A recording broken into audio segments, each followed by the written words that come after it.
Mtakumbuka kwamba kipindi cha kampeni zile nilikuwa nawaambia baada ya zile kampeni hali itakuwa mbaya sana.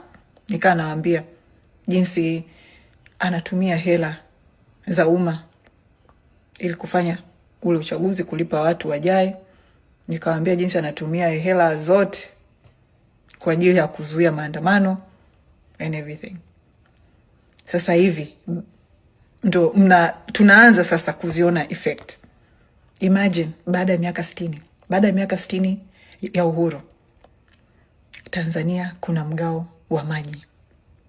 Mgao wa maji. Maji. In 2025, Tanzania hakuna maji.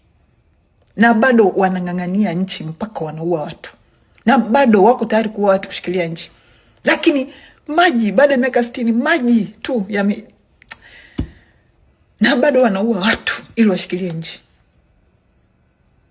Watanzania, hatuwezi kurudi nyuma. Hatuwezi kukubali na hatuwezi kurudi nyuma. Lazima haki patikane. Bila haki kupatikana, matatizo haya hayataweza kuisha. Lazima haki patikane. Lazima tuweze kuchagua viongozi wenye uwezo. Lazima Watanzania tuweze kuchagua viongozi wetu, vyama, watu wenye uwezo.